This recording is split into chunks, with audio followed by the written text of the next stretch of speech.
You guys waiting for something? Ladies and gentlemen, I'm just so happy to see each and every one of you here today. Bienvenue aux Chambres de Communes. Welcome to the House of Commons. I'm the Deputy Speaker of the House of Commons. As you can understand, things are always on time here at the House of Commons. But I just wanted to make sure that you knew that we were about 5 minutes out from our guest speaker to be coming to address Parliament. So if we can just wait just a couple more minutes to make sure that the party can make it in with of course, the Right Honourable Prime Minister and the Speaker of the House of the Commons and the Speaker of the Senate. And I'm going to ask each and every one of you, si possible, if possible, when the speech is over, I want everyone to stay in their seat. Is done. If I can ask each and every one of you to stay in your seats. There'll be a few people that do need to leave with the delegation. So we're going to try to let them move out, but the most of you, I want you to stay here until I come and tell you it's time to leave.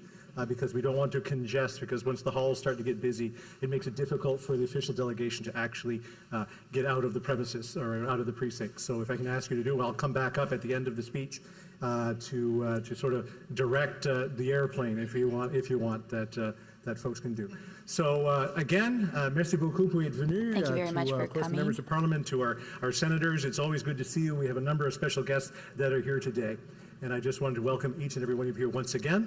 Bon après-midi. I will see you at the end of the speech, and I'm sure you will all be very happy with, of course, the address from President Zelenski. Merci beaucoup. Enjoy.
Glory to Ukraine.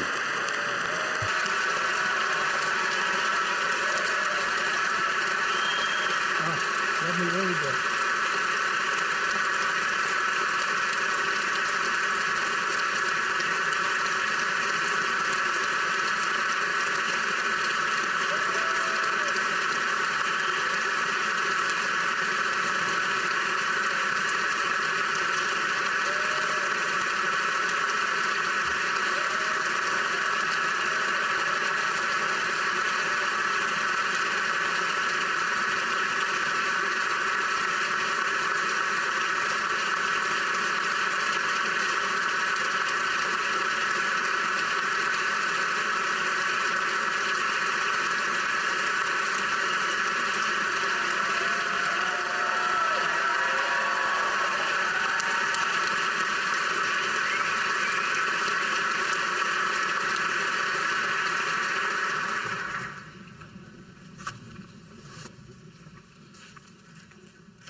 Your Excellency, Prime Minister, Président Gagné, party leaders, honorable parliamentarians, distinguished guests.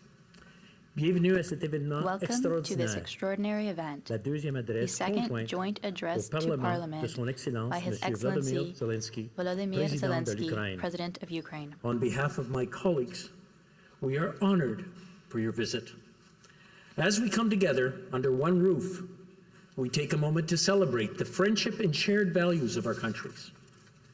We celebrate our people and the history of cooperation between Canada and Ukraine. And we celebrate solidarity. Permettez-moi maintenant d'inviter Allow le me très to now honorable invite the Right Premier Honorable ministre Prime de Minister prendre la to parole. take the floor.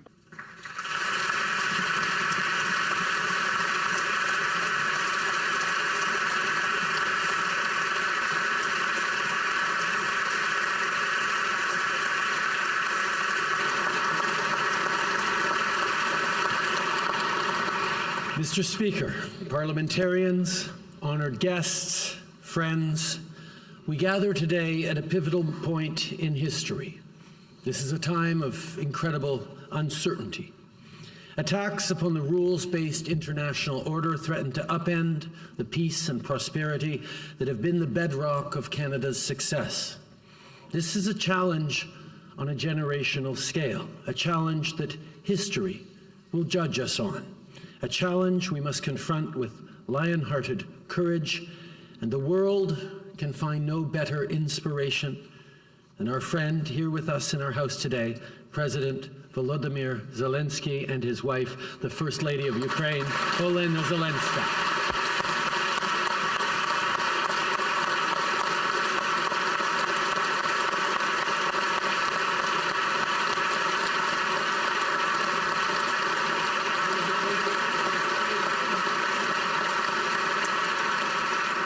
One year, 6 months, and 29 days ago, Vladimir Putin launched a full-scale invasion of Ukraine, unleashing a campaign of violence and brutality that has left countless dead and forced millions to flee. But for 1 year, 6 months, and 29 days, the people of Ukraine have defended their homes, their language, and their freedom to choose their own future. They have fought back with a courage that has inspired the world, and they have been led by President Zelensky, a great champion of democracy. Monsieur le Président Zelenski, President Zelensky, en mars de l'année in March dernière, of last year, vous vous êtes adressé you à notre addressed our Parlement Parliament virtuellement. virtually. En juin de cette June of année, je this me suis year, adressé I à addressed votre your Parlement Parliament à Kiev, in Kiev, la Verkhovna the Verkhovna Rada, Rada, où j'ai été where I was touché touched de to voir see autant de so drapeaux many canadiens Canadian dans la flags Chambre. in the chamber. Aujourd'hui, Today, vous êtes en You mesure are d'être able to ici be en here in personne person pour parler du to combat speak pour about the votre fight for démocratie your et democracy votre and liberté. your freedom. Et vous le faites And you do it pour nous to rappeler remind us que chez vous, that in your la country, Russie poursuit Russia son assaut, continues its les assault, Ukrainiens and Ukrainians are sacrificing sacrifient leur vie. their lives. Monsieur le Président Zelensky, President nous Zelensky, parlons we régulièrement. speak regularly. On a parlé de We've ce qui se spoken passe à about la what is centrale happening nucléaire at de the Zaporizhia Zaporizhia et de la nuclear power destruction station écologique and the provoquée par environmental les tactiques de la destruction Russie. caused by Russia's tactics. On a parlé We've du bilan spoken humain, of the human toll, des enfants enlevés children kidnapped, et des gens à qui and on people apprend la who are being haine. taught to hate. I've seen Putin's destructive evil firsthand during my visits to Ukraine since the war began. I saw it in the bombed-out neighborhoods, in the bridges reduced to twisted steel, in the abandoned homes. I also saw it in the faces of your citizens. They walked down the street, sat in cafes, daily life seemingly persisting, but with everyone I spoke to, I saw in the backs of their eyes the weight of this war, the fear for their fellow Ukrainians on the front lines, the anxiety that another air raid siren would go off at any moment, the loss of a loved one. The toll of this war on the mental health and well-being of Ukrainians is immeasurable. I know, First Lady Zelenska, you are dedicated to the work to address this. So today we are providing funding to support mental health care in Ukraine as we continue to applaud your tremendous leadership in these difficult times.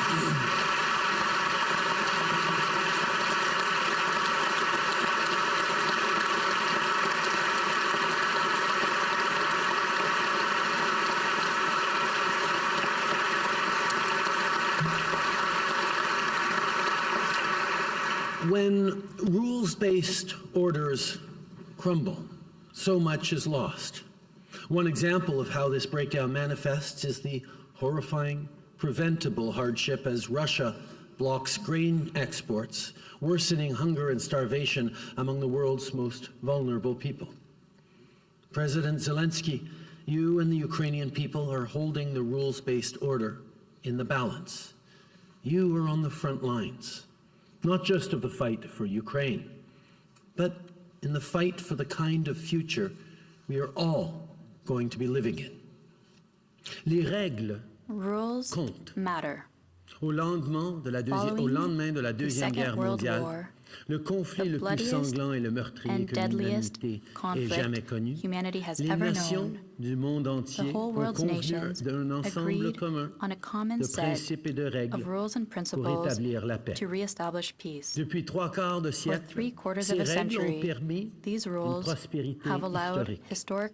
Elles ont favorisé le commerce, donné aux citoyens la confiance nécessaire pour investir dans leur avenir et aider des millions de personnes à sortir de la pauvreté. Il n'y a pas un endroit qui n'ait pas connu la prospérité grâce à la paix. But what Putin has done is a break with civilization. It is a violation of our common humanity. It is an attempt to disassemble the rules-based order that protects our freedom. It is a move to weaken democracy and assert autocracy. Putin governs with deception, violence, and repression. He imprisons his own people and stirs up ugly sentiments of xenophobia and racism. But his imperial delusions in Ukraine have been met with a fierce defense. A defense that is not just strong because of the support from friends around the world, but because those who fight for their freedom will always fight with their whole hearts. C'est pourquoi on doit That tous is se why battre we must all par tous fight les moyens by all possibles. possible means. On doit s'élever We must haut et speak fort out loud and contre les clear violations de la against souveraineté violations of nationale national et les sovereignty affronts and au affronts droit to international. international law. Les violations de Violations l'ordre to the fondées sur des règles rules-based doivent international order être must be dénoncées denounced. et les transgresseurs must be held doivent être tenus responsible for their responsables actions. de leurs actes. Ça a toujours été That la has always position been our de notre government's gouvernement. position. C'est pourquoi, That sans is why, exception, without exception, on s'oppose we aux oppose États autoritaires authoritarian et on se states, tient aux côtés and de we ceux qui stand by défendent those who le droit defend international, international law, les droits universels de la universal human personne rights, et la and the capacité ability de of tous all les peuples peoples à to décider de decide leur on propre their own avenir. future. C'est pourquoi on est That is resté why fidèle we à nos remained principes faithful to our quand Michael principles Kovrig when et Michael Michael Kovrig and Spavor Michael ont été Spavor détenus were arbitrarily arbitrairement par la detained Chine. by China. there are countries that are bending or breaking the rules, political forces that are pandering to demagoguery. And we are all experiencing a rise of disinformation, some state-sponsored, some politically motivated, that twists facts and refuses evidence and science. In this era of uncertainty and of resurgent great power competition, rules are what will protect us. And it's not enough for them to just be written down somewhere. We must advocate for them, stand up for them, and live by them. History will judge us on how we defend democratic values. And Ukraine is at the tip of the spear in this great challenge of the 21st century. That's why Canada and Canadians are there for Ukraine and why we stand so unequivocally against Russia.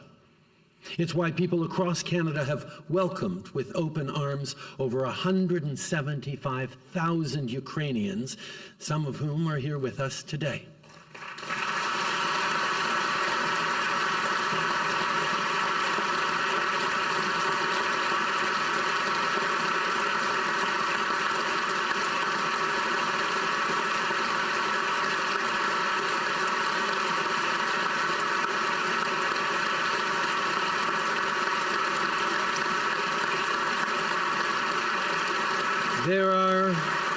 There are those here who've come from Bucha and Kharkiv. They are part of a group of Ukrainian scientists who found safety in Canada, and their expertise in the clean economy is helping the world unwind its dependence on the fossil fuels weaponized by despots like Putin. We also have leaders from the Ukrainian-Canadian community like Russia and others. They come from the Canadian prairies, where so many Ukrainian immigrants have settled for over a century, and they have led the charge in helping their communities welcome refugees fleeing Putin's bombs, everything from collecting clothing donations to helping them find homes. We're also joined by Agnes and Susan, who lost their brother Anthony, a humanitarian volunteer, just 12 days ago. He was killed in a Russian strike while trying to help civilians in Donetsk Oblast, innocent people who are being brutalized by the Kremlin's unprovoked aggression. Today, our gallery is filled with Ukrainians who've come to show their support and gratitude for you, Volodymyr, but I think we all need to take a moment to thank them for their bravery, their generosity, and their solidarity with the values of democracy.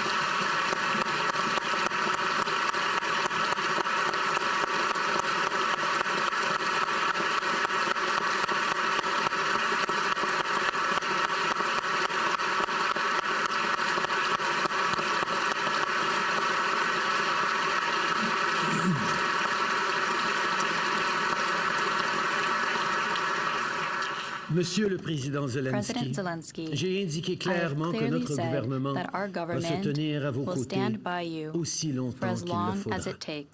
Le Canada a fourni près de 9 milliards de dollars en soutien militaire, financier et humanitaire à l'Ukraine depuis que Poutine a commencé sa guerre d'agression. Today, we are making a longer-term, multi-year commitment that provides predictable, steady support to Ukraine. It will include $650 million over 3 years for 50 armored vehicles, including medical evacuation vehicles that will be built by Canadian workers in London, Ontario.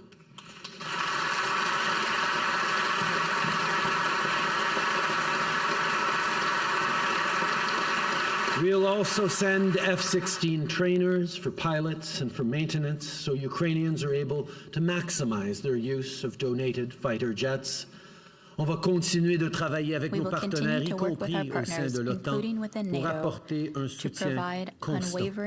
Et on va continuer de fournir un soutien économique à l'Ukraine au cours de la prochaine année pour qu'elle reste un pays démocratique. Fort, a strong, dynamic, and prosperous democratic country. Mais notre plus grand espoir, c'est que vous n'ayez plus besoin de soutien militaire ou financier pendant longtemps. Que la paix revienne bientôt. Mais ce ne peut pas être une fausse paix fondée sur un compromis imposé par l'agresseur. Pour une paix durable, on doit s'opposer à Poutine et rejeter ses tentatives de nous ramener à une époque où la force fait la loi. Une paix durable doit clairement établir que les frontières se doivent être respectées, peu importe la taille de l'armée du voisin. Cette paix doit mener au rétablissement du droit des Ukrainiens de déterminer leur propre avenir. Canada stands with the principles of Ukraine's peace formula. We believe that peace must respect the UN Charter, be based in international law, and preserve Ukraine's territorial integrity. This is the peace we must fight for, and that is what Ukraine has done for 1 year, 6 months, and 29 days. Putin thought he'd make quick work of marching on Kyiv.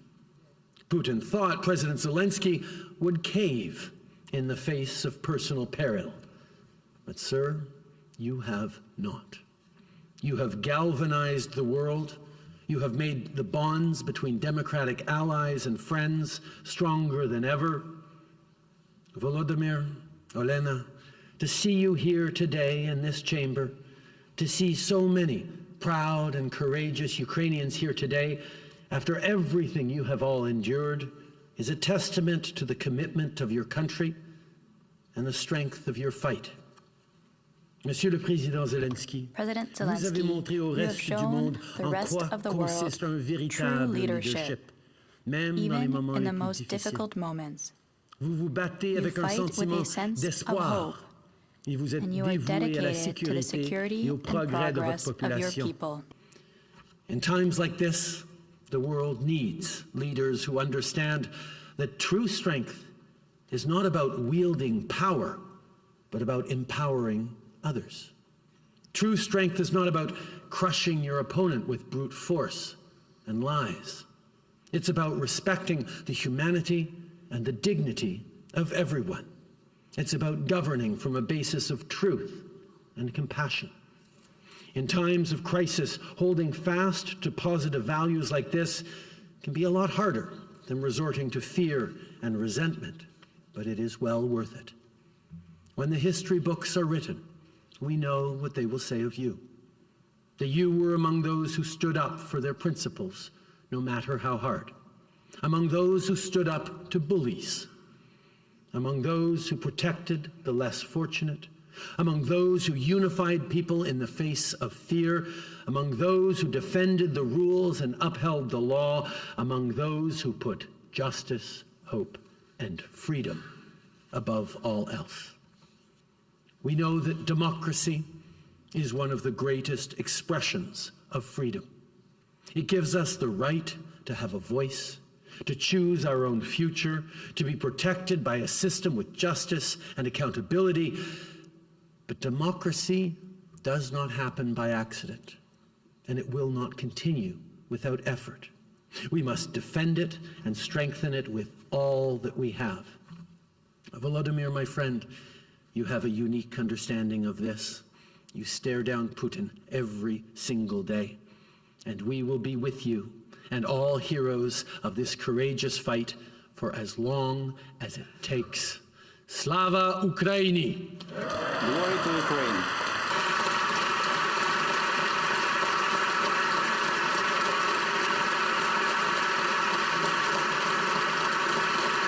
Mr. Speaker, it is now my distinct honor to welcome President Volodymyr Zelenski of Ukraine to address this House.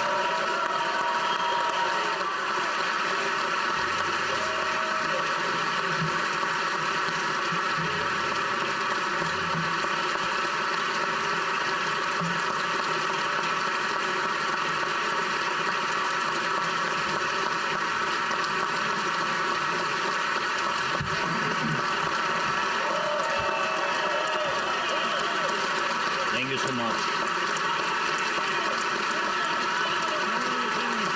Героям слава! Героям слава! Glory to heroes.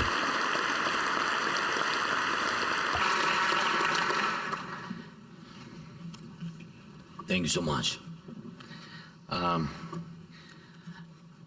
Dear ladies and gentlemen, Canada, before I start, I just want to remind one thing. This thing is very important to understand both Ukraine and Canada, and what we are up to, what we need to do, and to do together.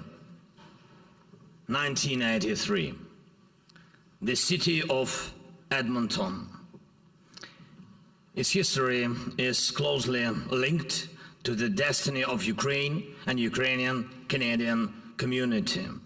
That here in Edmonton, the first monument to the victims of Holodomor was built in the world.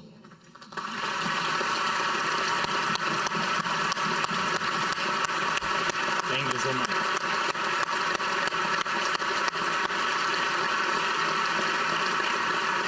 Thank you. Was built to remember the genocide against the Ukrainian people, the genocide ordered and perpetrated by Moscow, the first ever Holodomor monument in the world.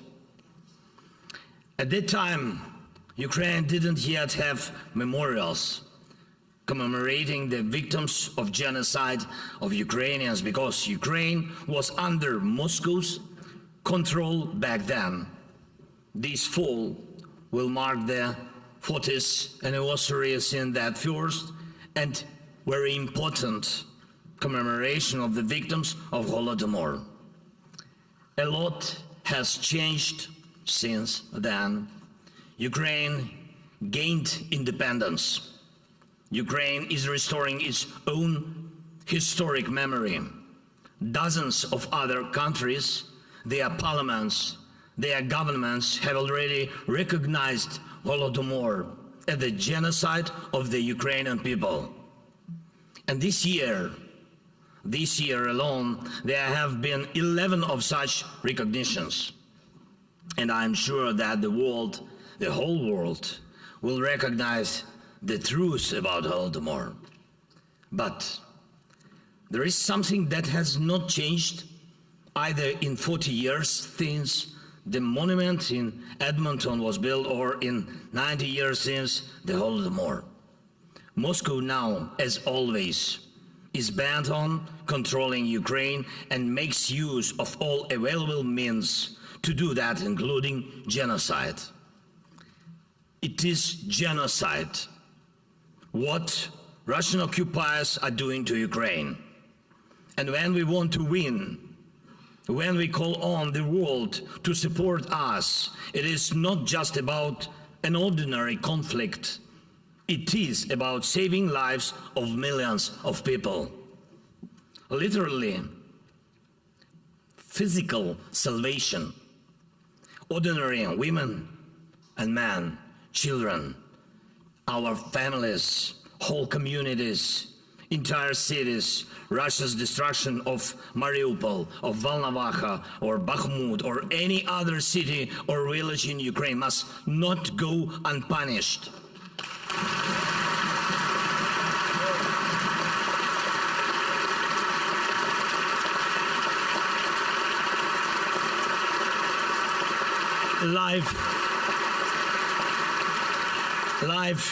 Life and justice must prevail everywhere in Ukraine and for all Ukrainians. This Russian aggression must end with our victory. Yes.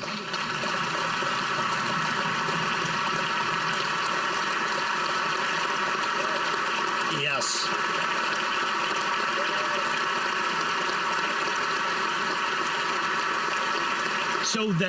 So that Russia will never bring back genocide to Ukraine and will never ever try to do so. Moscow must lose once and for all, and it will lose. Dear speakers, the whole Parliament of Canada, dear Justin, Mr.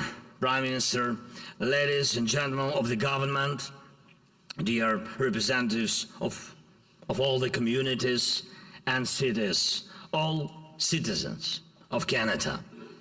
In my opinion, one of the most startling qualities of your country is that justice is not an empty word for Canada. Another extremely important fact about you is that you never ever make a political bet on hatred and enmity. And you are always on the bright side of history.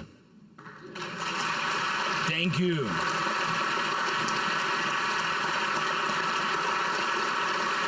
That's to you. Thank you so much.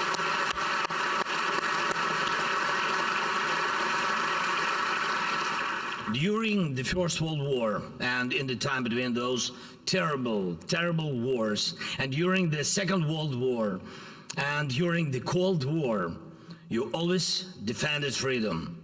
You have always defended justice. And I had no doubt that you would choose the side of freedom and justice when Russia launched a full-scale war against Ukraine. Thank you. But it is never enough only to choose the right side. You also need to be able to be a leader on the side, and you do. You are a leader, and I thank you for that, Canada. Thank you. Thank you. Thank you so much. Thank you very much for your political support for Ukraine. And this is truly support of a leader. And it is global in scale. Because when you are fighting for something, when you are fighting for good, in human nature, the false neutrality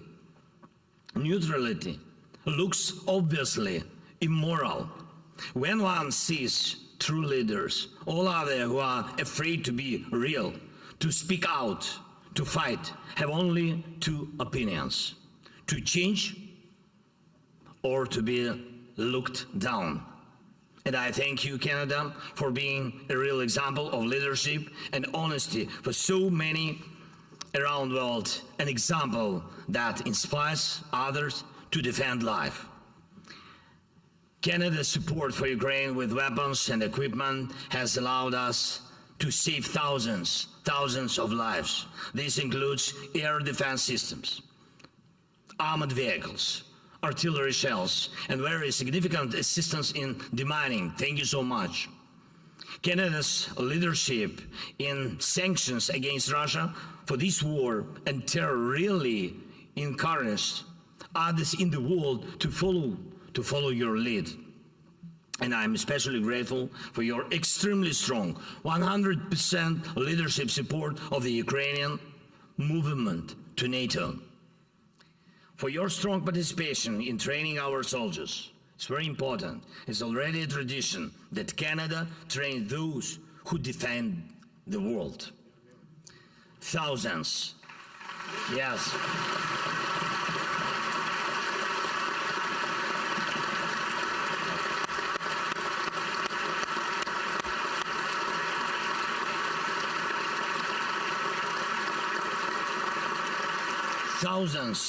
Thousands and thousands of pilots during the Second World War, thousands of Ukrainians now, and this is what makes victory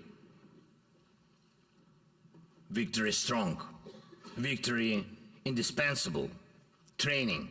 Thank you for this. Thank you for your economic support, for helping Ukraine to get rid of its dependence on Russian nuclear fuel.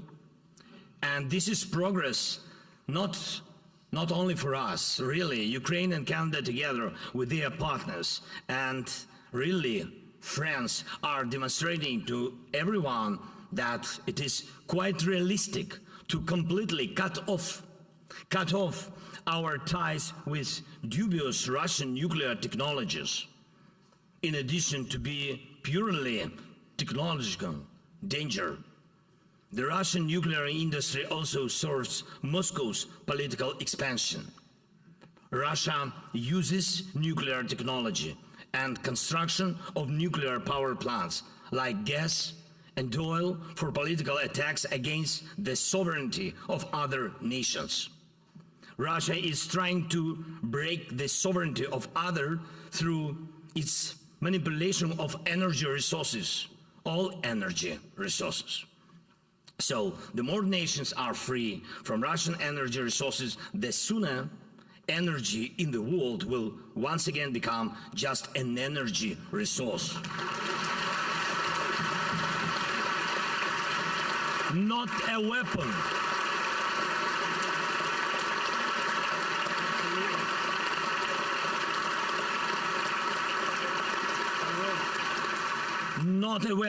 Not a weapon against sovereignties.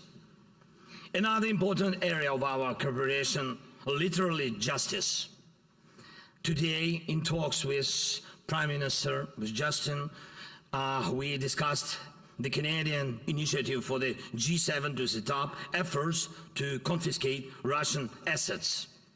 Those funds that Russia and its henchmen used to pay for their war should be used to fairly compensate for the damage caused by war and terror.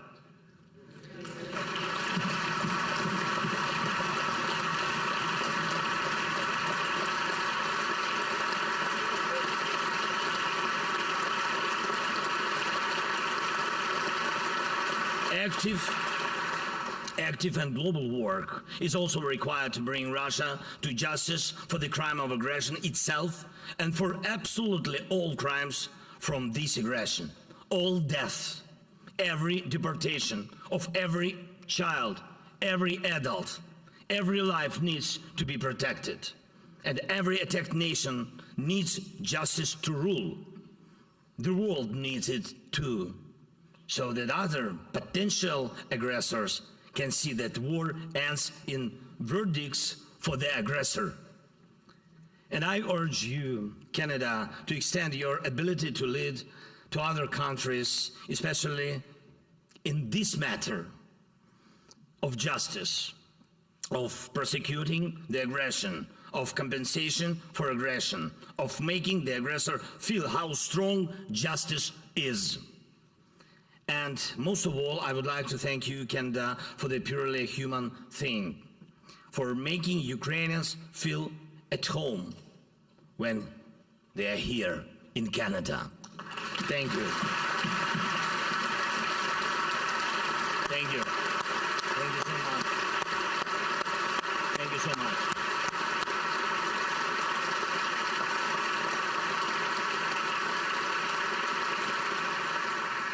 And this is, you know, this is not just a legacy of history, this is a legacy of character.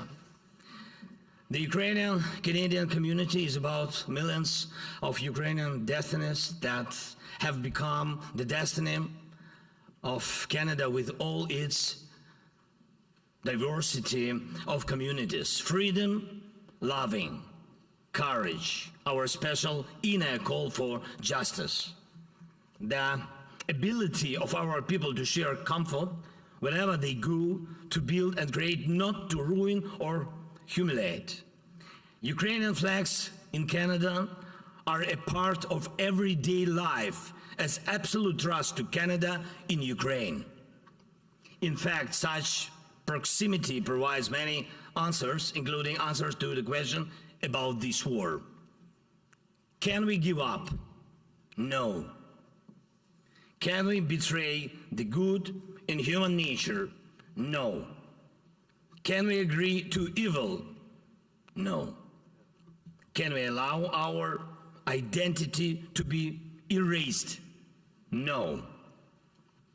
Ukraine and Canada are the same. We stand and we fight for life. Ukraine, not genocide, will be victorious in this war. People will be the winners, not the Kremlin. Freedom will be the winner. Justice will be the winner. You can know this for sure about us, because you know for sure about yourself that you would never submit to evil.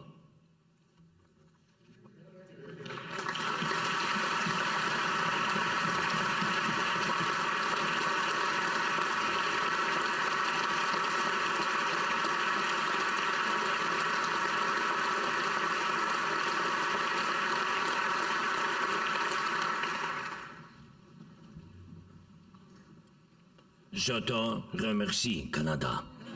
Thank you, Canada.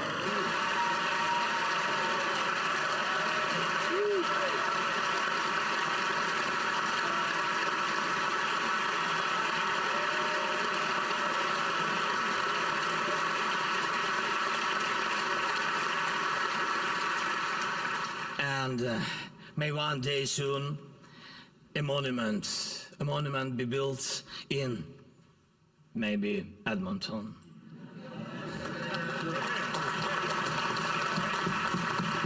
As in other cities of the world and in the cities of Ukraine, to honor the victory of our people in this war. Our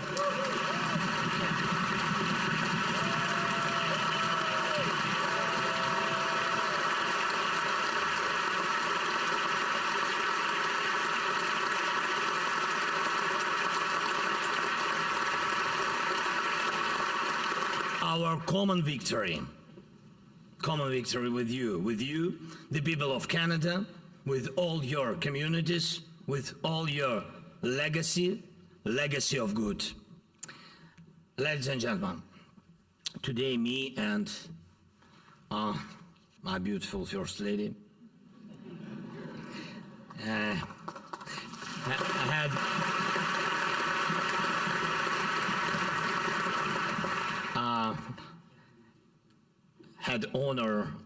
really had the honor of meeting with the Governor General of Canada, Honorable Mary Simon, and she taught me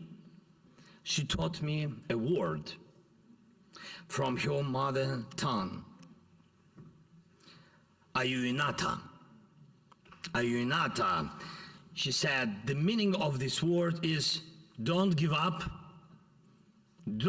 stay strong against all odds.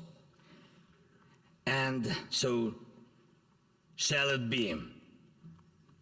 AYUDA, Canada. AYUDA, Ukraine. Slava Ukraini!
Thank you, Mr. President.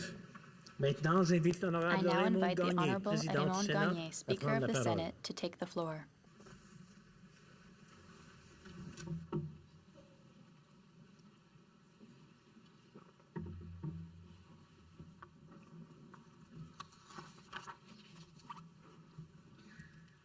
Monsieur le Président, President, Madame Zelenska, Ms. Premier Zelenska, ministre Trudeau, Prime Minister Président Trudeau, Rota, Speaker Rota, chers dear parlementaires, parliamentarians, éminents invités, distinguished guests, Mesdames et Messieurs, ladies and gentlemen. Monsieur le Président, Mr. c'est un President, grand honneur it is et a un great réel honor privilège and pour a moi de real vous privilege for remercier me de vos to thank paroles you très for your very puissantes powerful et très and very inspirantes. inspiring words. Nous sommes tous We are et all toutes honorés de votre honored by your présence. presence. La dernière The fois last que vous time vous you êtes addressed adressé à this ce Parlement, Parliament, quelques just a semaines à few peine, weeks suivant after l'assaut Russia's généralisé de full-scale votre pays assault par la on your Russie, country, vous nous aviez you implored supplié us to d'imaginer imagine ce que what the ressentait le Ukrainian peuple people were ukrainien, feeling, d'imaginer to ce que c'est imagine d'être what it's like to be bombardé bombed et envahi and sans invaded provocation, without provocation, d'imaginer ce to que l'on imagine what it ressent feels like quand on to comprend la understand the signification meaning de of the l'invasion. invasion. C'est-à-dire que la That Russie Russia n'attaquait was pas not only uniquement le attacking territoire Ukrainian ukrainien, territory, mais but aussi also sa its souveraineté very même. sovereignty. Monsieur le Président, Mr. je President, peux dire I can sans say hésiter without que hesitation nous vous that avons we have entendu. heard you.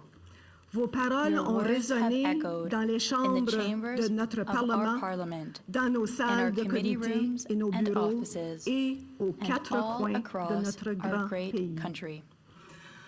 Shortly after I became Speaker of the Senate of Canada, I was asked about the importance of role models, and I expressed my belief that if you see it, you can be it. Mr. President, a new generation is seeing you. Having worked with young people in the field of education for over 35 years and as a mother of 2 male adult children, I am heartened by the model you are showing.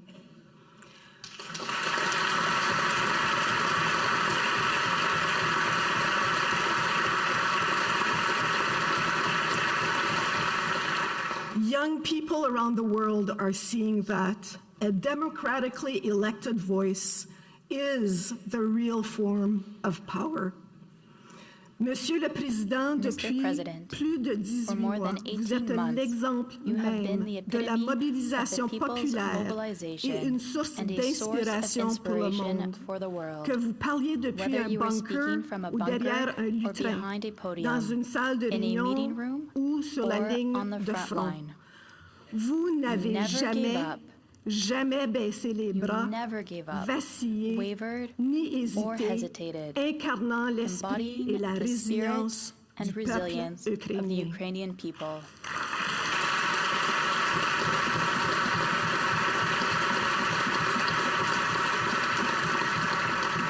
Je ne suis sûrement pas la première à le mentionner, mais qui pourrait oublier le 25 février 2022?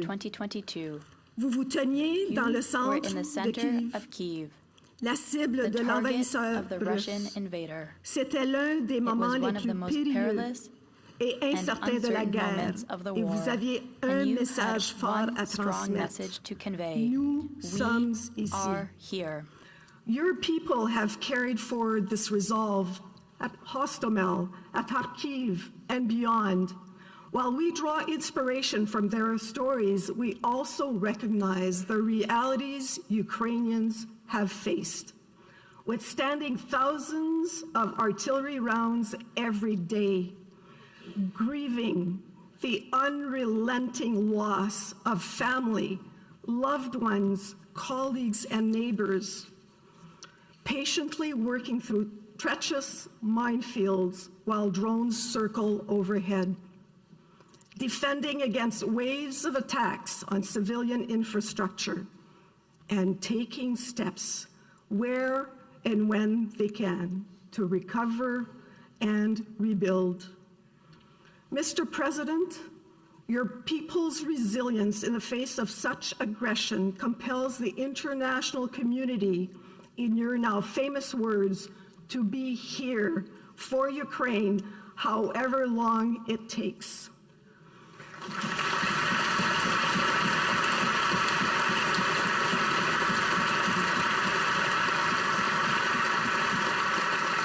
And our message today, which you can bring back to your people, is equally clear. The Canadian people stand with Ukraine. We aren't going anywhere.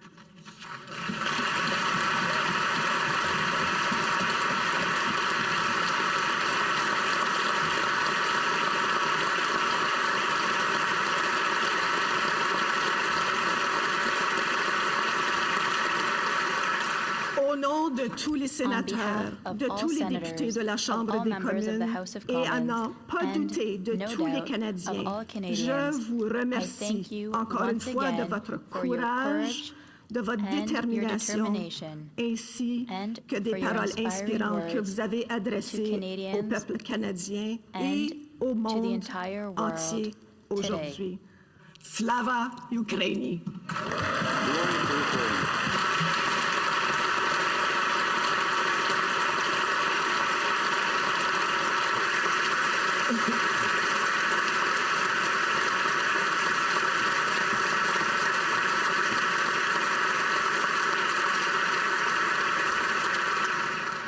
Merci, Madame la Présidente. Thank you, Madam Speaker.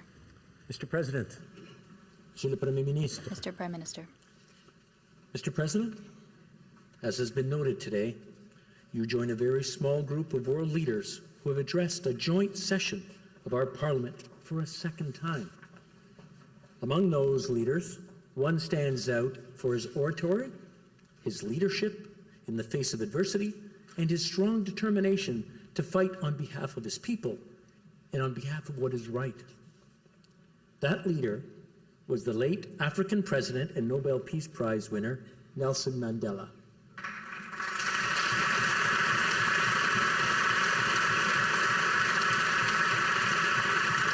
In his first address to the joint session of our Parliament, Nelson Mandela said of the Canadian people, and I quote, "They are like us, like brothers and sisters, from whose warm embrace we shall never be parted." Mr. President, I want you to know that we feel like that still with Ukraine. Je suis convaincu que vous partagez la même conviction après votre visite aujourd'hui, Monsieur le Président.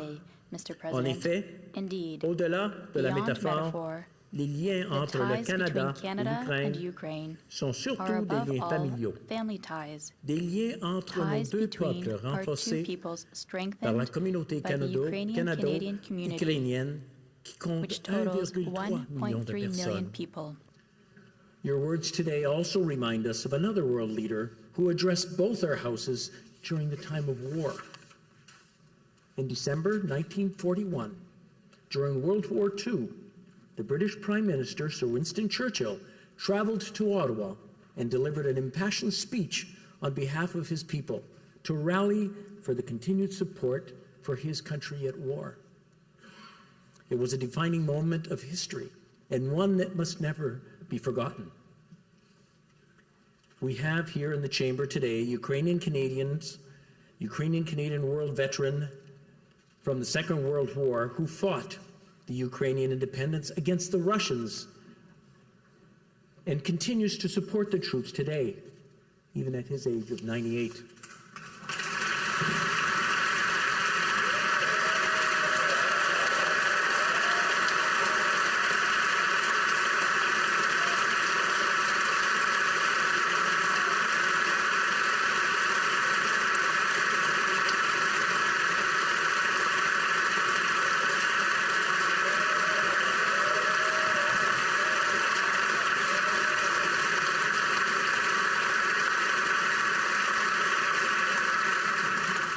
His name is Yaroslav Hunka. And I was going to say he's in the gallery, but I think you beat me to that. But I'm very proud to say that he is from North Bay and from my riding of Nipissing-Temiskaming.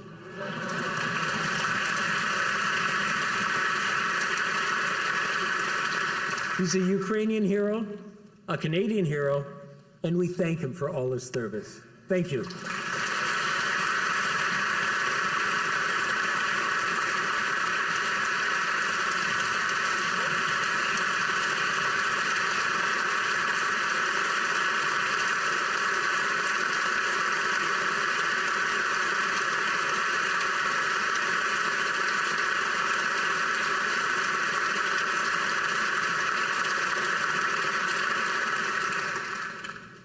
Alors que la liberté regresse dans de nombreuses régions du monde et que les autocrates soutiennent mutuellement la résistance de l'Ukraine à rallier la démocratie et les démocraties et nous en pousse à l'action.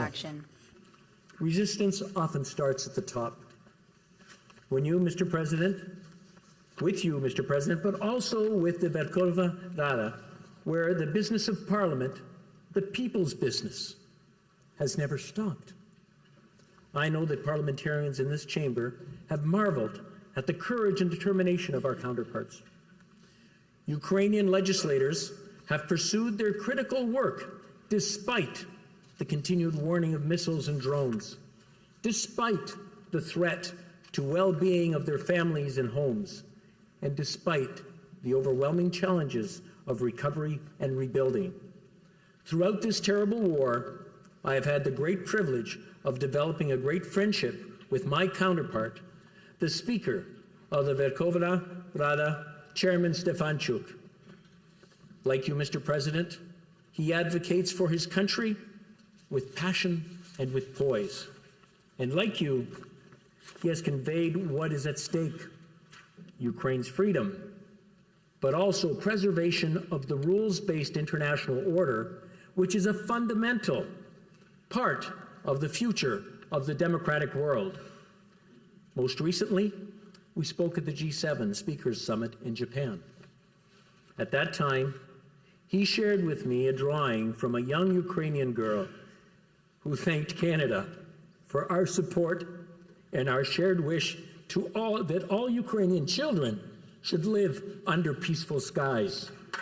It moved me to tears, and it moves me there again.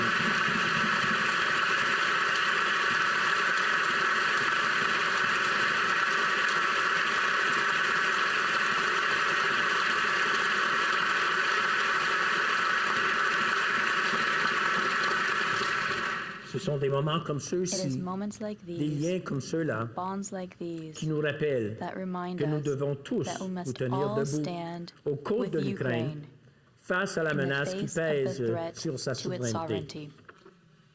Mr. President, Canada has stood with Ukraine people throughout its proud history, and that will not change. We will continue to stand for justice and peaceful skies over Ukraine. Thank you once again for addressing our Parliament. Slava Ukraini! Glory to Ukraine.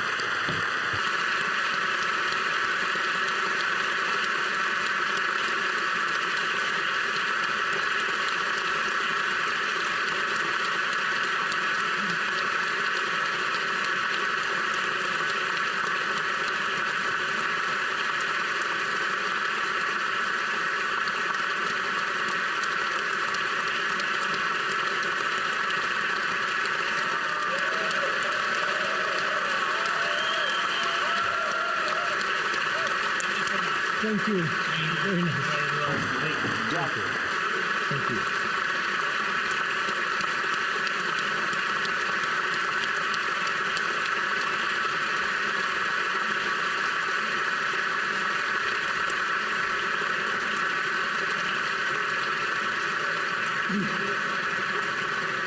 Now, if I can just have your attention just for a few moments, we know we have some of the delegation that are going to have to leave, so we'll allow them to go first.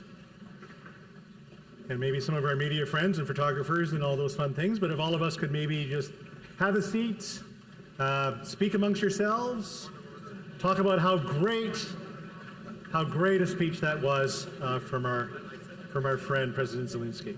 So I will come back in about 3 minutes to be able to tell you. Take 3 minutes. I'll be back in about 3 minutes to tell you that you may now leave. Take a seat and chat amongst yourselves. We could have question period if anyone was interested. Yeah? Fine? All right. The Honourable Member for New Westminster, Burnaby.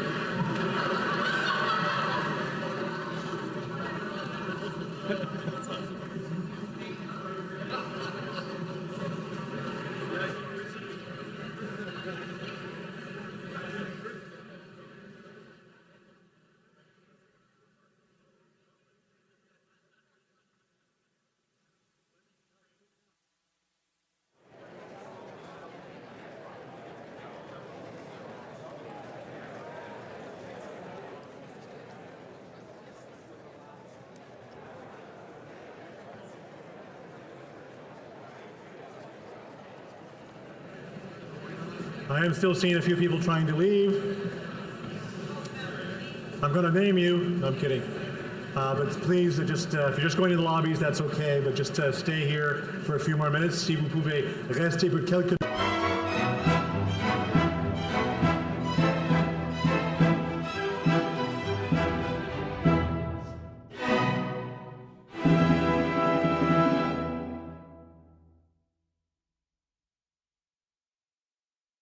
Thomas Zehetmeier dirigierte das Musikkollegium Winterthur in dieser Aufnahme der Sinfonie Nummer 4 in E-Moll von Johannes Brahms.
Test, test, test. 1, 2, 1, 2. Test.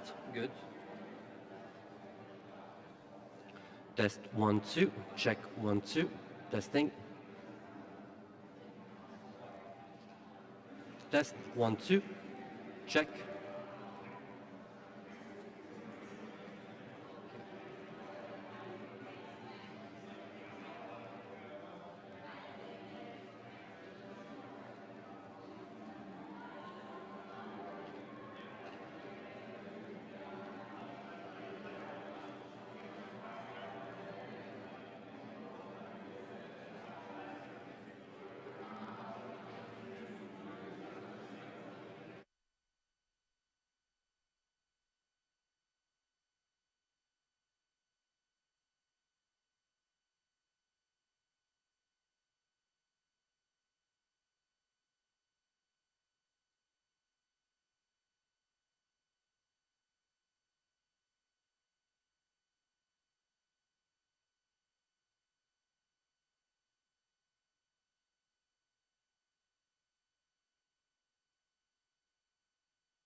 Ils l'ont changé de bord.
Your Excellencies and distinguished guests, Vos Excellences et distingués invités, we will soon witness the signing of the Canada-Ukraine Free Trade Agreement.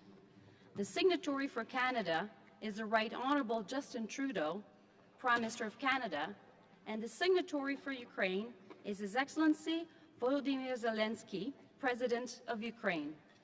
Nous assisterons bientôt à la signature de l'accord de libre-échange Canada-Ukraine. Le signataire pour le Canada est le très honorable Justin Trudeau, Premier ministre du Canada, et le signataire pour l'Ukraine est son Excellence Volodímir Zelenski, Président de l'Ukraine.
Please welcome the Prime Minister of Canada, the Right Honourable Justin Trudeau, and the President of Ukraine, His Excellency Volodímir Zelenski. Veuillez accueillir le Premier ministre du Canada, le très honorable Justin Trudeau, et le Président de l'Ukraine, son Excellence Volodímir Zelenski.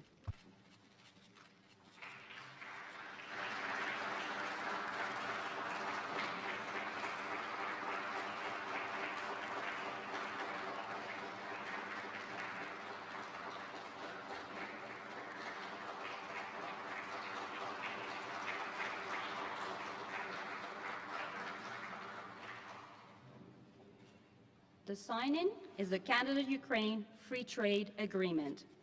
La signature est l'accord de libre-échange Canada-Ukraine.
I now invite Mr. Igor Sirokta, Director General of Ukrenergo, and Mr. John M. Beck, Chairman of the ACON Group Incorporated, to take their seats at the signing table. J'invite maintenant I M. now invite Ihor Mr. Sirota, Ihor directeur Sirota, général Director de General Uker of Hydroenergo, Uker et M. John and M. Mr. Beck, John M. Beck, président du conseil Chairman d'administration of the Aecon du groupe Group Aecon Incorporated, Incorporé, to à take prendre their leur seats siège at the à la signing table de table. signature. Mr. Ihor Sirota and Mr. John M. Beck will now sign the Memorandum of Collaboration between private joint stock company, Uker Hydroenergo, and Aecon Construction Global Services Incorporated on collaboration in the construction of a hydropower plant in Ukraine. Monsieur Ihor Sirota et Monsieur John M. Beck signeront maintenant le protocole de collaboration entre la Private Joint Stock Company, Uker Hydroenergo, and Aecon Construction Global Services Incorporated sur la collaboration pour la construction d'une centrale of a hydroélectrique hydropower en plant Ukraine. in Ukraine.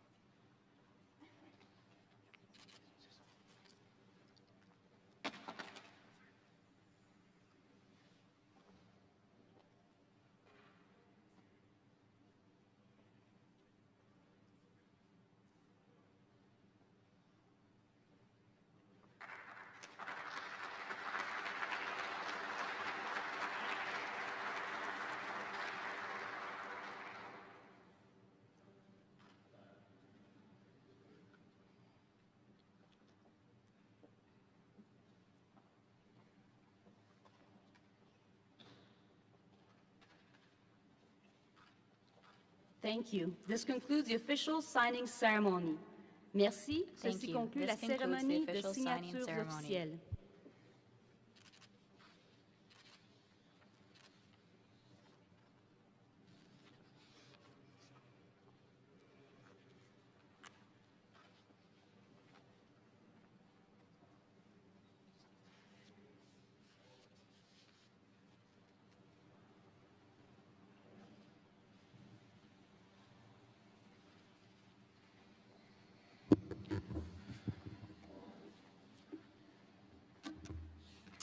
Good afternoon. Bonjour. It is Canada's great honor to have President Zelensky visit us here today. Thank you for coming, Volodímir.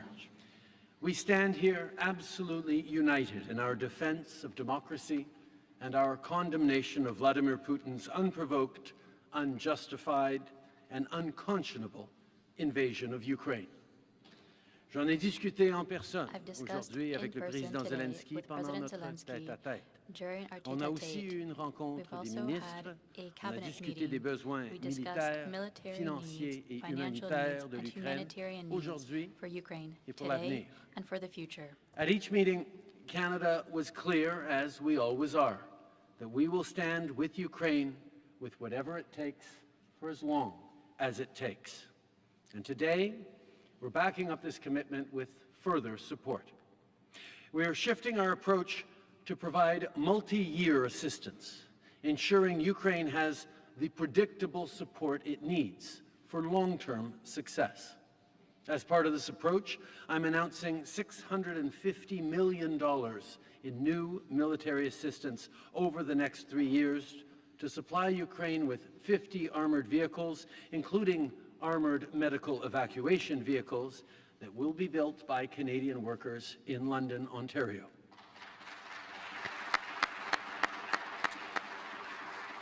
We will also contribute pilot and maintenance instructors to the Joint Coalition F-16, as well as support for Leopard 2 tank maintenance. On va aussi fournir à l'Ukraine 35 drones équipés de caméras à haute résolution et des services de soutien ainsi qu'un ensemble d'armes légères et de munitions conformes aux normes de l'OTAN. Plus tôt cette semaine, le ministre Blair a confirmé que le Canada va apporter une contribution financière importante au consortium dirigé par le Royaume-Uni pour la livraison d'équipements de défense aérienne. Equipment to Ukraine. Ukraine's resilience to date has been remarkable, but their economy continues to need support.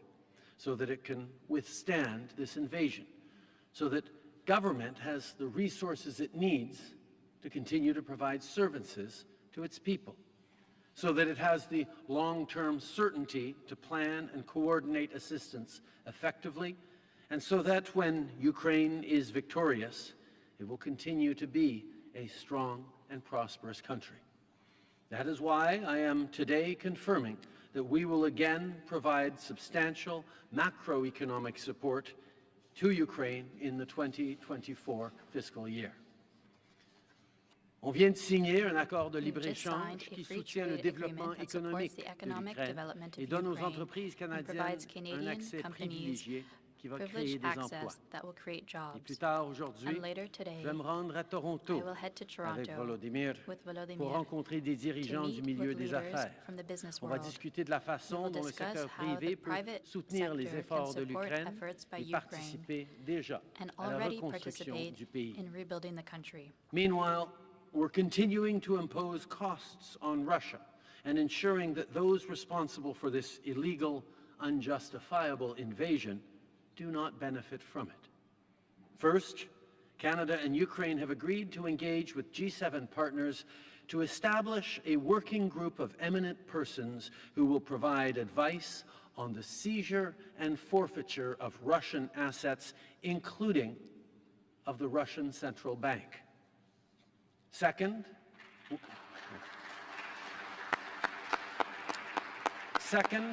we're adding another 63 Russian individuals and entities to our sanctions list, including those complicit in the kidnapping of children and the spreading of disinformation. L'ensemble de la société ukrainienne a besoin de soutien. Pour soutenir la société civile, on va aider les ONG locales et on va aussi aider le Parlement ukrainien à améliorer sa cyber-résilience. Pour aider les communautés, on soutient également la reconstruction des infrastructures locales et on aide les agriculteurs qui ont été perturbés par les actions de Poutine.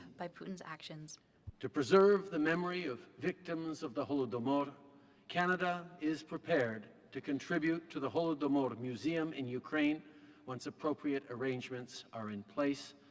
And to help all affected Ukrainians, we're providing funding to make mental health support more available, because the toll this is taking on the well-being of citizens, even those not on the front lines, can never be understated. Évidemment, il ne sera pas possible de reconstruire avant que la paix soit rétablie. Comme je l'ai dit au Parlement aujourd'hui et comme je l'ai dit au Conseil de sécurité des Nations Unies cette semaine, cette paix ne peut pas être une fausse paix fondée sur des compromis qui récompensent l'agresseur.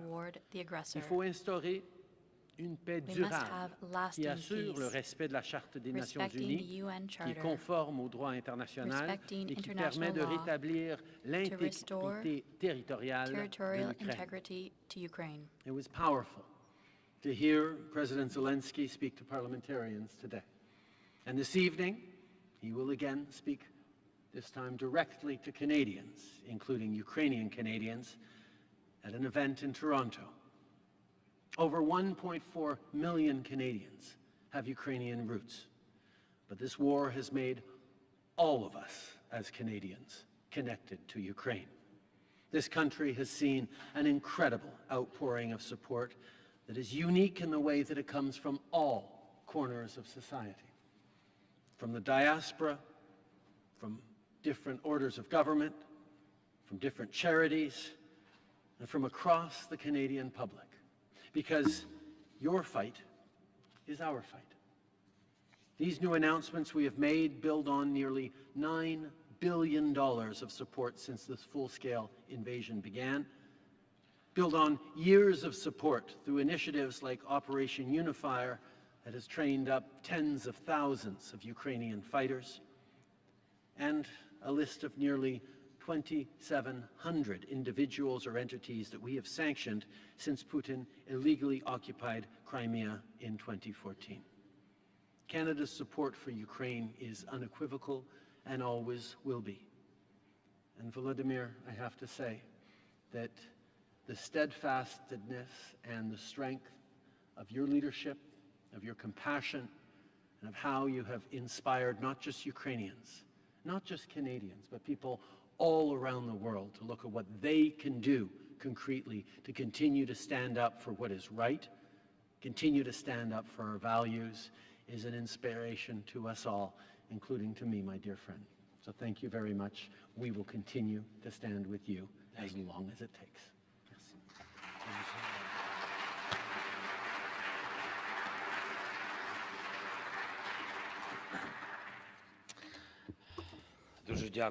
I thank you, Justin, my dear friend, Prime Minister, fellow guests, members of government, Canadians, journalists. Today, I, together with my First Lady of Ukraine, together with my team, have arrived to Canada in order to personally say thank you for all the support provided to the Ukrainians at times of war and at different other times. The people of Ukraine are receiving only respect from the Canadians, only the desire to help, only the trust. So please know that we are greatly appreciating this support, and Ukraine shall always remember that.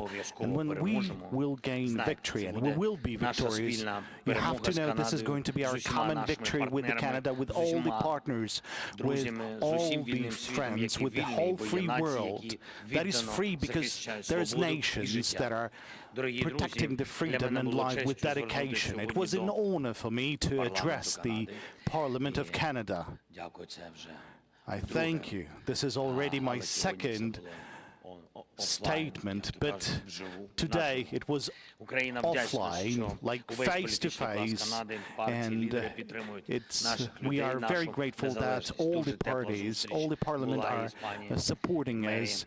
We had also a very fruitful meeting with the General Governor of Canada, and surely we have very fruitful negotiations with Justin. I'm very grateful to you. And the Prime Minister, together with his strong team, has been always supporting us and assisting us. We have a very good agreements. Our defensive cooperation since the start of the full-scale aggression was very effective. Canada has provided us assistance for over $8 billion Canadian dollars. There's houses, armored vehicles, ammunition, firearms. Canada has trained over 40,000 of Ukrainian soldiers under the framework of the Unifier operation. I'd like to specially outline Canadian leadership in the humanitarian demining. This is very important for Ukrainians because around a third part of the territory of Ukraine are contaminated with the unexploded ordnance.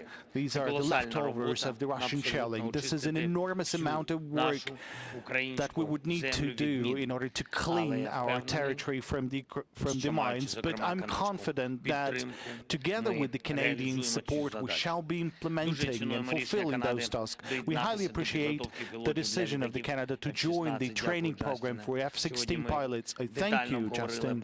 We have discussed in a detailed manner on the air defense. I've expressed gratitude for the procurement of additional missiles for air defense systems.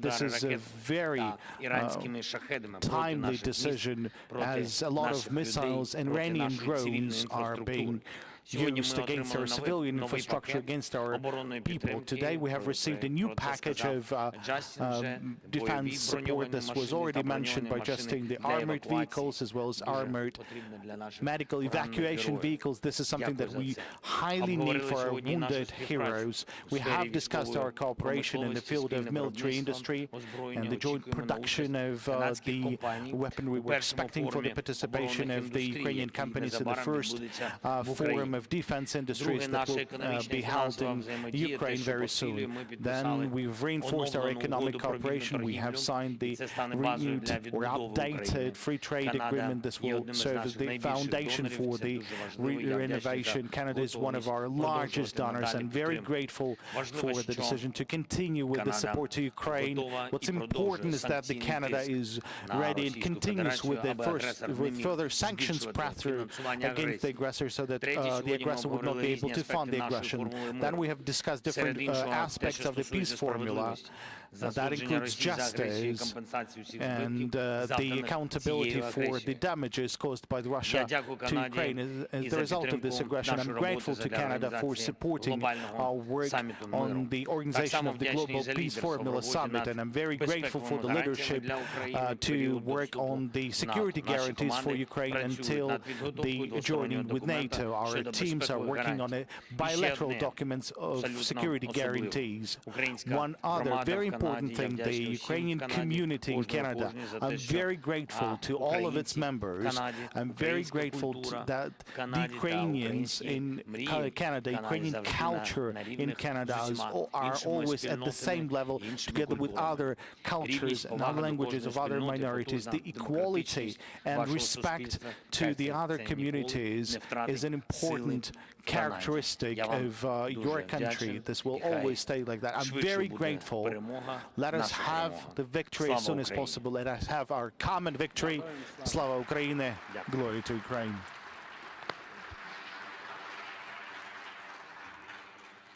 Minister, President Zelenski, we will be taking 2 questions from the Canadian media, 2 questions from the Ukrainian media.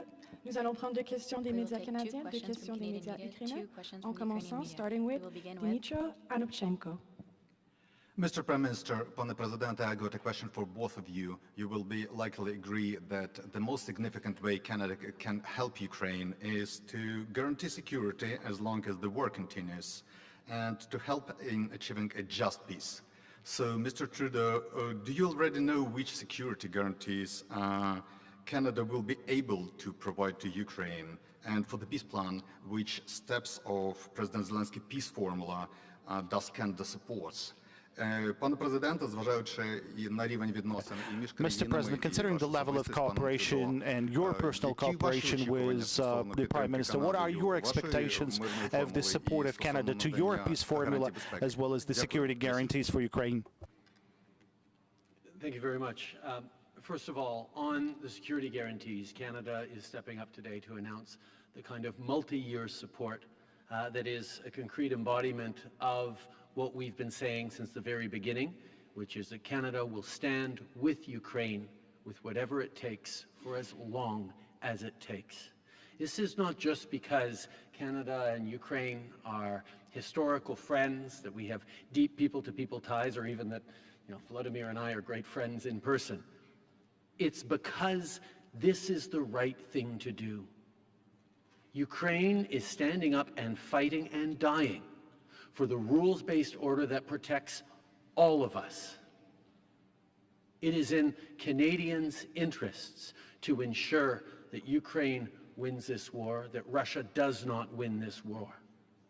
The impacts that we're feeling, whether it's on food and grocery prices or fuel prices, have been deeply negatively impacted for families from coast to coast to coast, and indeed around the world by this war. And that's why we will continue to stand with Ukraine with whatever it takes for as long as it takes. When it comes to the peace process, we fully support the peace process. And the biggest challenge we have is understanding that we can't pick all of them to lead on. We have to pick just a few, and we're in conversations with that. One of the ones that we are very much looking at is how we can support around displaced persons and the abduction of children. That's something that Canada has, obviously, when it comes to migration and welcoming 175,000 Ukrainians and counting, an example of a place where we can show leadership on this issue around the world. I thank you for your question. Good afternoon. First, as for the security guarantees, this is a very strong bilateral document that was mentioned at the Vilnius summit, at the G7 countries summit, and there will be a separate bilateral document with every country on security guarantees. We clearly understand what those guarantees are, because we are at war, we are at tests. So this is a security guarantees, both military and humanitarian guarantees, the reinforcement of the Ukrainian armed forces in order not to have any other attempt of any aggression by any other aggressor. Now we're talking about Russia. We are talking about the strong protection in the air and at sea. We know the areas that are usually used by the aggressor. That is the energy sector, which is also very important, and it's combined with the reinforcement of air defense. Surely you are perfectly aware of this. The protection of the energy, the protection of the infrastructure, of critical infrastructure. There's many other aspects. Then there are a number of preventive sanctions, a list of sanctions that shall be imposed at against certain aggressor in case of the aggression. The teams are working, and the reason I've said about the different agreements, because you know that there are countries who can provide weapons, then there are countries who are ready to talk about the humanitarian assistance, simply because they don't have a powerful armed forces or the ability to produce weaponry. That is why there will be separate agreements with separate countries. That is why the G7 countries, they are top priority, because these are the powerful countries that are able to provide the strong security guarantees. As for the peace formula, the most important task is to make sure that all the peaceful negotiations would remain focused. So we are the victim and Russia is the aggressor. We are under attack. The war is in Ukraine. That is why it is absolutely fair that the format of the peace formula was offered by Ukraine, a country which is defending its independence and fighting for its life. We have suggested a number of aspects, and we are currently working on the organization of the inauguration summit.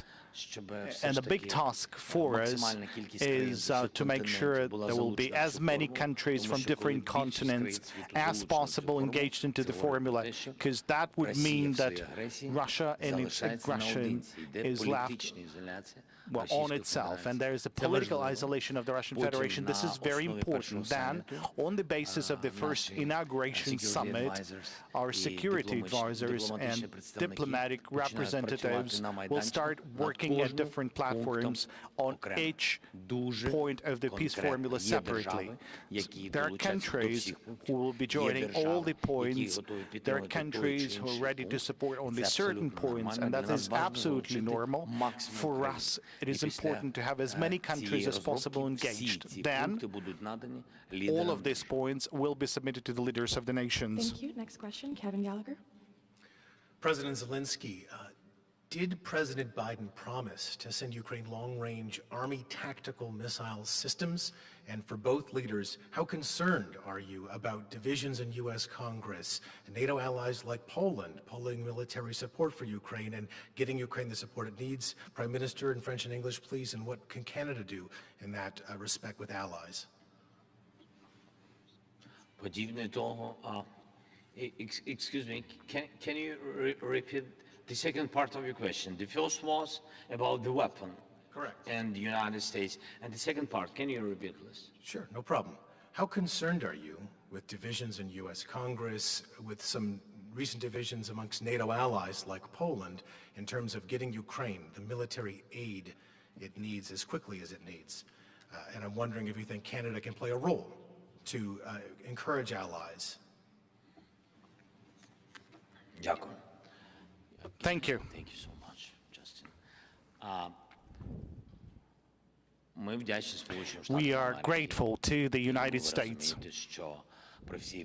and with all due respect to all of our allies, United States provide the largest share of assistance and the assistance that our soldiers on the battlefield, on the front line, really need at this moment.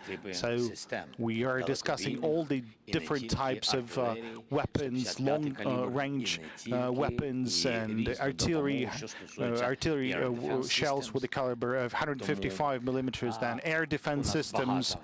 Therefore, we have a comprehensive discussion and the work with the United States at different levels.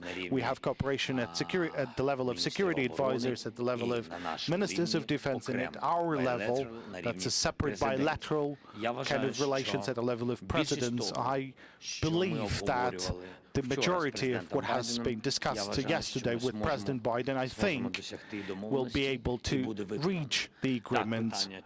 Yes, it is a matter of time. Not everything depends on Ukraine. There's different processes, I have to say, frankly. The sooner, the less people will lose. This is the fact. As for the assistance to Ukraine, we are working with all the states. I understand that Russia, on its side, is spreading disinformation, it's spreading its narratives all around the place. It works with the societies, it's trying to influence the politicians, the public institutions, with different political parties, different NGOs, with many from different countries of the world. They are working very hard. They are investing billions into that. This is a fact. This is in order to divide the Europe, divide the United States, and divide the whole world. They have significant influence. They keep influencing the African continent. They're constantly working with Latin American countries. Well, they're spending a lot of efforts, a lot of attention, a lot of money for that. It's hard to tackle that. That is why the long war, that is why they're working long on that. Our task as Ukraine, and this is something that I would like to address to our Canadian friends and to you journalists, you are the weapons capable of uniting the society. And just as today we've talked with Justin about this, I really want the Prime Minister to help us with that. I'm confident that he can do that, because Canada has a powerful relationship with many countries of the world. We cannot let Russia divide the opinions in the world. They are doing that. Now, if the opinions will be divided, if the unity will be broken, this powerful unity that we've managed to acquire in the beginning of the war, then there could be no support for Ukraine. That's a fact. As you all know, Canada has been very, very active in supporting Ukraine directly with humanitarian support, military support, financial and economic support. But we've also been very, very active on the world stage. Canada is one of the most interconnected countries in the world. Members of the G7, of the G20, the Commonwealth, the Organization of American States, of La Francophonie, of APEC, of so many different gatherings in which we have been unequivocal in standing not just up for Ukraine and encouraging others to stand alongside us, but in ensuring that people understood that this is not just a matter of a war in Eastern Europe that might not matter to people across the global south, but it is a contract that does matter around the world. Yes, because of food prices, because of energy prices, because of the geopolitical instability that Russia is creating with its illegal invasion, but also because the matter of sovereignty, of territorial integrity, of the rule of law must and does matter to all countries around the world. So Canada has been incredibly active alongside Ukraine in all the moments where Volodímir has appeared at various summits to stand up for Ukraine and stand up for the rule of law, but also in summits like the most recent G20, where Volodímir wasn't able to be joining us. Canada spoke clearly and strongly and worked to convene partners. We will do this because we are a country that always stands up against the rule of law. And as Volodímir said, the propaganda, the misinformation, the disinformation that Russia is aggressively spreading throughout our democracies is something that we have to counter with facts, with values, and with the kind of strength and solidarity that will see us through these difficult times. Le Canada a toujours été là pour l'Ukraine à un niveau bilatéral. On est là avec de l'aide militaire, avec de l'aide humanitaire, avec de l'aide financière. Mais on est aussi là sur l'échiquier mondial, à défendre sans équivoque non seulement la souveraineté de l'Ukraine, mais les principes de souveraineté et d'intégrité territoriale qui sont essentiels au bon fonctionnement de tous nos pays. Nous avons et nous allons continuer d'être là pour souligner à quel point c'est un conflit qui nous impacte tous et sur lequel nous devons tous nous ranger du côté de la Charte des Nations Unies, de la loi et de l'ordre, et de la stabilité et la prospérité que le monde est connu depuis 75 ans, qui a été rompu par la Russie et ses actions illégales. Le Canada va continuer d'être là pour l'Ukraine et pour la règle de droit. Thank you. Next question, Maxim Nalivaiko. Okay, Prime Minister, Mr. President, thank you for taking the questions. So I also have a question for both of you.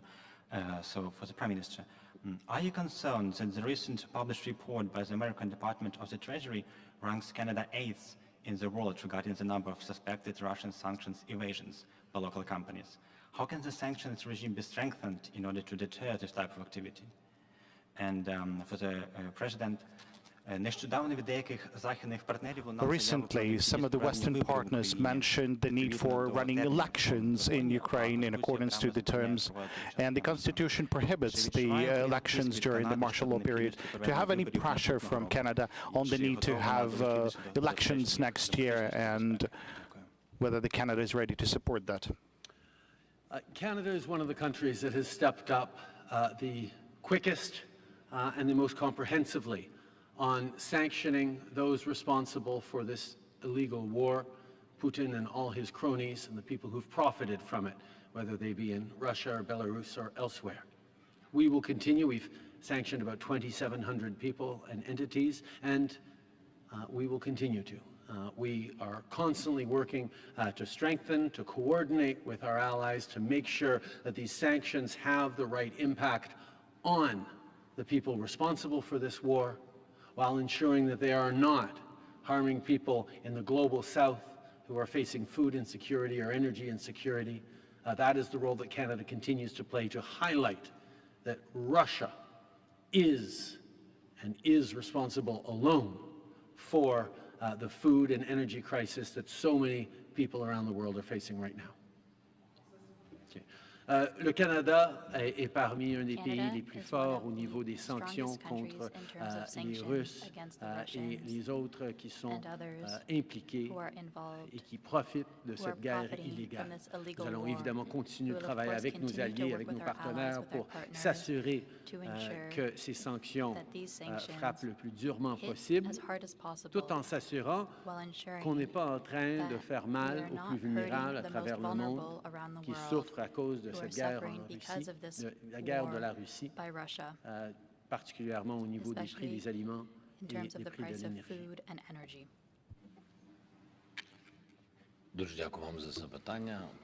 Thank you for the question. First, Canada is not pressing, and we have a warm relationship, really. You should not press. You can raise the issue, but not press. The team of Prime Minister. Secondly, the team of the Prime Minister, we haven't raised the issue of elections because it's not topical issue considering the security aspects. You were right to mention that the law prohibits the elections at the time of the martial law period, but I'm ready. But the security is a very complicated aspect of running the elections. The first complexity is to have the elections in a democratic and transparent manner. For that, we need independent independent observers from different countries of the world. How it's usually done in Ukraine, in a democratic and transparent manner, just as it was during the previous elections. Now, the second question, how to give a chance to vote for the people located on the temporarily occupied territories. I'm not talking about the territories occupied in 2014. I'm talking about those territories that were occupied after the 24th of February. Now, this is a complicated matter. We need to think of that. And third, a lot of Ukrainians, not hundreds of thousands, but millions of Ukrainians are abroad. And how to organize the voting process for them? It's a difficult matter from the standpoint of infrastructure. And at this point, there is no answer to that. As for the funding, we are currently saying that in Ukraine, which is absolutely fair, the society is responding harsh whenever the parliament or the government is willing to, to allocate money to a certain direction which is different from weapons. I mean, the society is not ready to support that. And the society is, in fact, is absolutely against that, because we are at war. And everyone thinks, what sort of elections are you kind of thinking about? But this topic is raised, so we need to get ready, to be ready for this topic. And the last, but not the least, I think the largest complication, it's the military, because we have 1 million of soldiers. And, I mean, how they're going to vote while in the trenches, how they will be able to visit the polling stations close to the front line. So everything should be organized in the bomb shelters. We know Russia, because they will simply open fire at all the people who will be coming to the elections. And, I mean, will you be able to find the observers ready to go to the trenches and to make sure there is a transparent elections? Unfortunately, we don't have an online voting in Ukraine. Now, speaking of the military, you have to understand, this is the largest kind of unfairness, because the people who are protecting the rights and liberties of the citizens won't have a chance to vote. I mean, that's nonsense. Therefore, we have to think about this. We have to work on that. If everything will succeed, then we can do the elections. Merci. Bonjour. Good on you for putting the thingy, because I'm going to ask the question in French. So, all good? We heard your French skills in the Parliament, but it's going to be a bit more complex in here. Monsieur Trudeau, le Canada annonce 650 millions d'aides supplémentaires aujourd'hui. Ça fait 9 milliards depuis le début de la guerre. On a vu qu'il y avait une résistance hier au Congrès américain. Est-ce que vous sentez que qu'il s'installe une certaine fatigue, que c'est rendu plus difficile de convaincre les gens de continuer à rester derrière l'Ukraine? Monsieur Zelenski, si je pouvais vous entendre là-dessus aussi. Puis tant qu'à y être, Monsieur Trudeau sur l'Inde, l'Inde, vous avez demandé, en fait, vous avez demandé, pardon, à l'Inde de collaborer à l'enquête. Eux disent qu'ils n'ont rien reçu encore. Quand est-ce que vous allez leur fournir les preuves? Merci. Merci. Tout d'abord, nous comprenons tous qu'on est dans des moments économiquement difficiles. Les Canadiens... Pardon, je recommence. Nous savons tous qu'on vit dans des moments économiquement difficiles un peu partout à travers le monde. Les crises se sont multipliées entre la suite de la pandémie, la guerre en Ukraine et l'invasion illégale de la Russie qui a déstabilisé les prix, les impacts des changements climatiques. Nous faisons face à des moments très difficiles. C'est pour ça que le Canada, comme bien d'autres pays, sont là pour aider. On est là pour aider nos citoyens. On est là pour passer à travers ces moments difficiles. Mais on comprend que des défis globaux ont des solutions, sont aussi à l'échelle mondiale. Et donc, c'est pour ça qu'on fait partie du groupe qui se tienne fort contre la Russie pour défendre l'Ukraine. On sait que la déstabilisation de l'ordre mondial qui arriverait si la Russie réussit à renverser l'ordre fondé sur les règles aurait un impact économique profond pour les citoyens. C'est pour ça que nous faisons les deux choses en même temps. D'être là pour l'Ukraine, parce que c'est la bonne chose à faire pour les Ukrainiens, mais aussi parce que c'est la bonne chose à faire pour les Canadiens, et d'être là pour les Canadiens en même temps. Je comprends que dans tous les pays du monde, on fait face à des situations budgétaires de plus en plus complexes. C'est pour ça, d'ailleurs, que nous sommes en train de regarder des façons d'aider directement l'Ukraine avec l'argent de la Russie. La Banque centrale russe a entre 2 et 300 milliards de dollars en acquis, principalement en Europe et aux États-Unis. Et aujourd'hui, on a annoncé un groupe de travail qui va regarder comment on peut faire pour mettre cet argent-là au travail pour aider les Ukrainiens qui souffrent à cause de la Russie.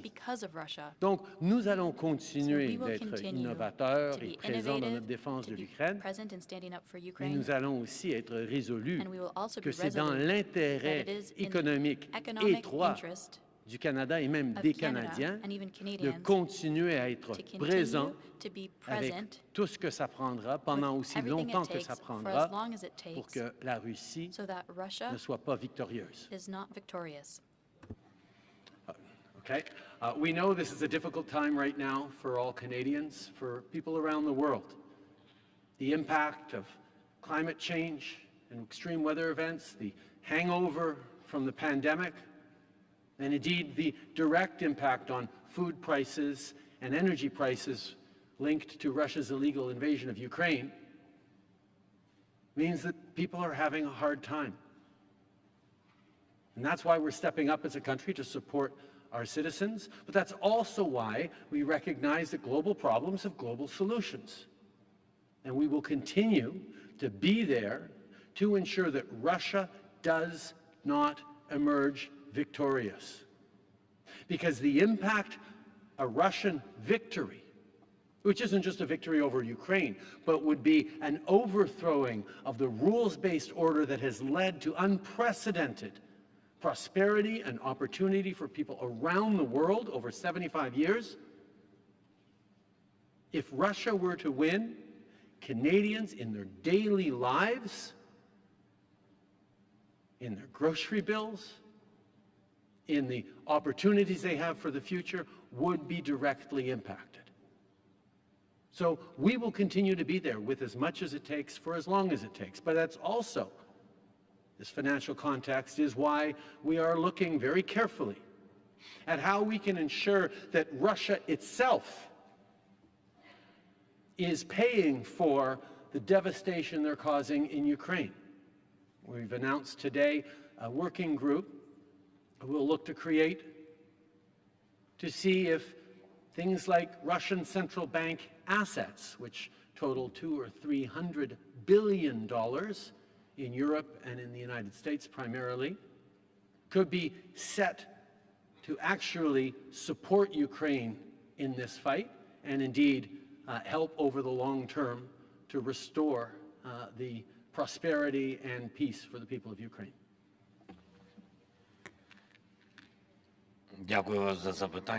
Thank you for the question.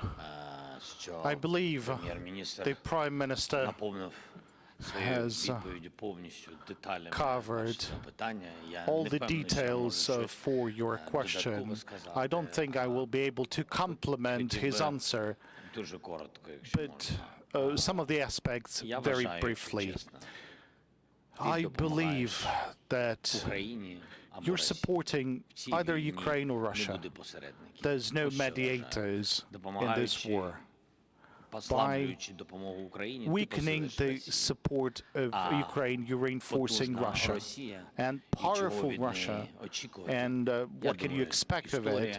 I think the history and the historic books and the witnesses has gave all the answers necessary. That's it. If someone wants to take a risk Okay, now weaken the support to Ukrainians, but should I be absolutely frank, in case of freedom, democracy, and human rights, you need to fight for those. That's a fact. And money. Yes, we are grateful to all the countries who have been helping us with weapons, with money, and who continues to do so. But this is not the most important. The most important is that the largest price, this is something that Ukraine has paid, because we are paying with the lives of our people. So we are grateful for your support. Thank you. J'ai l'esprit dans l'Ukraine aujourd'hui, alors j'ai manqué la partie de la question sur l'Inde. Je veux simplement dire que on a partagé ces allégations crédibles avec l'Inde depuis des semaines. On est en train de travailler avec nos partenaires et ce qu'on demande, c'est que l'Inde s'engage de façon constructive avec le Canada pour établir les faits sur cette situation. On est là pour travailler avec eux et on l'est depuis bien des semaines maintenant. In regards to India, Canada has shared the credible allegations that I talked about on Monday with India. We did that many weeks ago, and we are there to work constructively with India, and we hope that they engage with us so that we can get to the bottom of this very serious matter. Merci beaucoup tout le monde. Merci beaucoup. C'est ce qui conclut la conférence de presse d'aujourd'hui. This is what concludes today's press conference.